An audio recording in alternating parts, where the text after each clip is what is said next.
we are not real. We are just a computer simulation.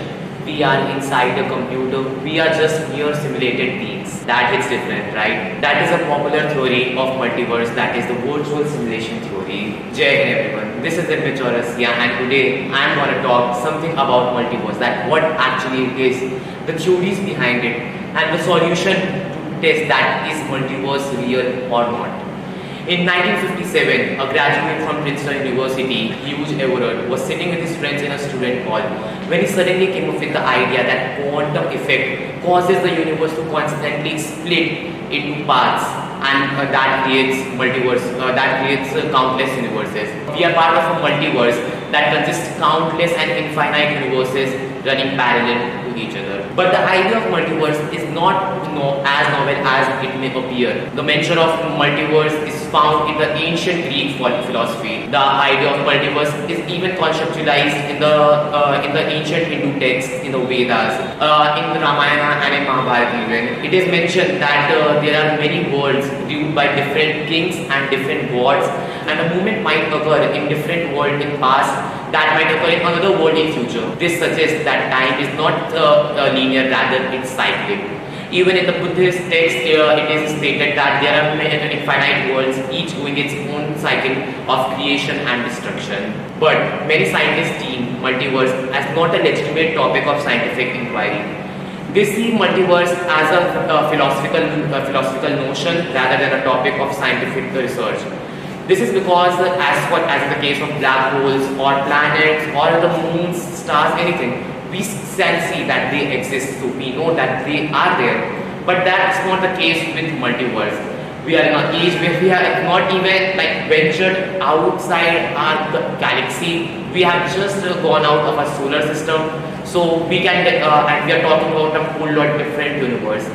It's like we are inside a fish bowl. We are in a fish bowl trying to see the ocean outside. So multiverse, we haven't seen multiverse yet. But those scientists don't actually realize that for a theory to be real, for something to actually exist, it's not actually compulsory that we should see it. For example, quantum thermodynamics is a popular theory of nuclear force that states that quarks, the elementary particles, are bound by forces that increase on distance. But you know what the fun part is? We have not even seen quarks or the elementary particles that they make like electrons.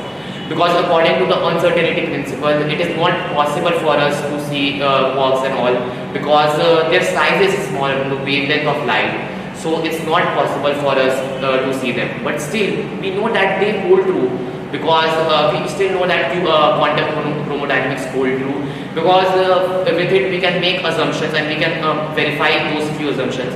So we know it exists and it is true. Similarly, for multiverse, there are many theories of multiverse, few as weird as questioning the reality itself. One of the most famous theory of multiverse is the string theory. The string theory at the time of its discovery was deemed as the theory of everything. It was deemed as a theory that would unify all the forces of the universe, because it included gravity. Gravity is the thing that is like biggest barrier in the success of many theories.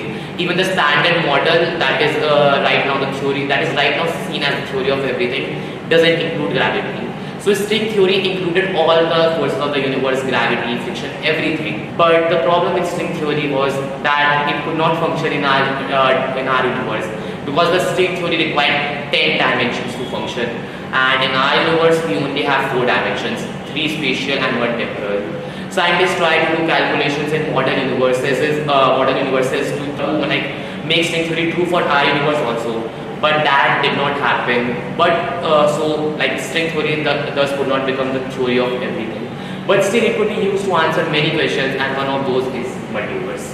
A string is a very small. A string is seen as a vibration. It could a string with its vibration can make different elementary particles. Like a violin can produce different notes on vibrating. Similarly, vibrations of string can make different elementary particles. If an atom were the size of a universe on a scale, then a string would be the size of a plant inside a planet of a galaxy of that universe. So that's how small is a string. and in our universe there are 10 to the power 81 atoms, and the strings in one atom is more than 10 to the power 1000. So you can see that how small a string is, and the combination of these strings make up different particles, or like the combination of these strings determine the fundamental nature of our universe.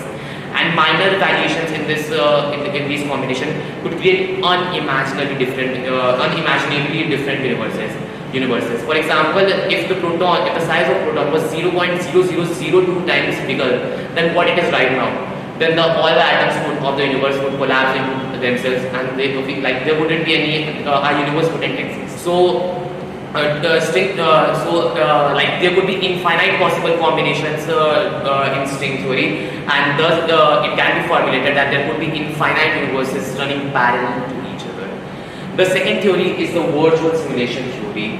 This theory questions the reality itself. It states that we humans are not the creators, but we are just the mere simulated beings in the super advanced computer of a super advanced god-like galaxy-spanning civilization. And if someone switch off that computer, then our universe will also like end. So it states that our universe is a flat projection or a simulation, and we, the simulated beings of that universe, have no means to know that is it true or not.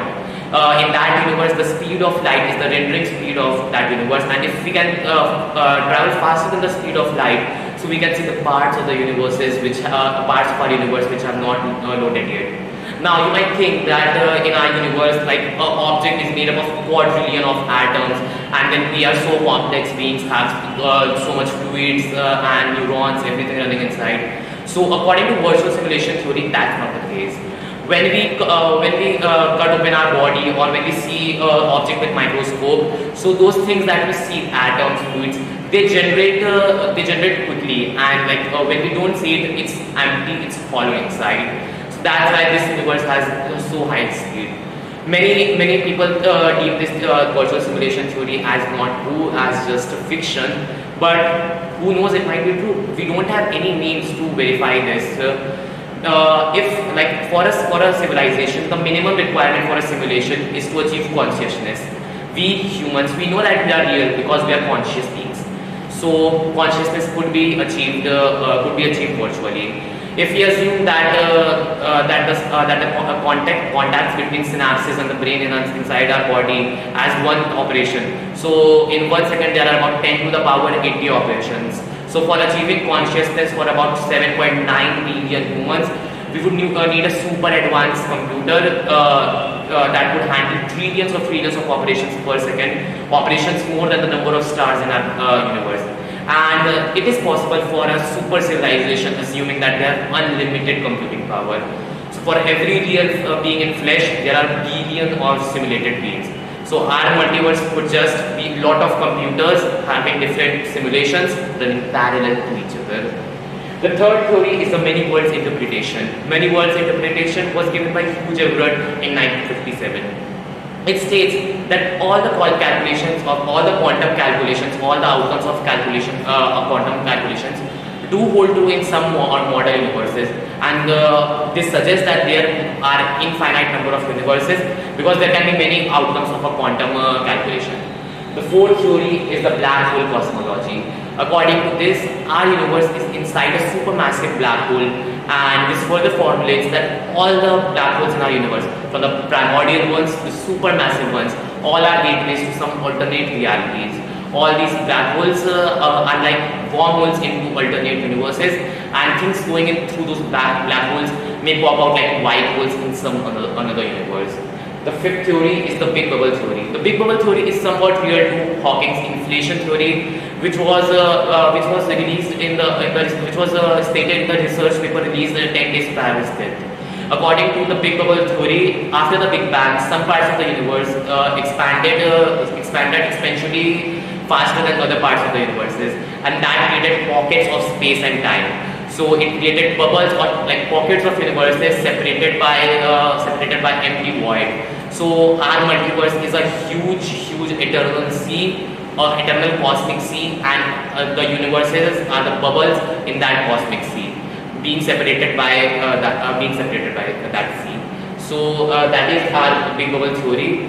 These all theory, we don't know that which of these theories is true, which of these is not, and it is even possible that all of these theories are true in some or the other universe.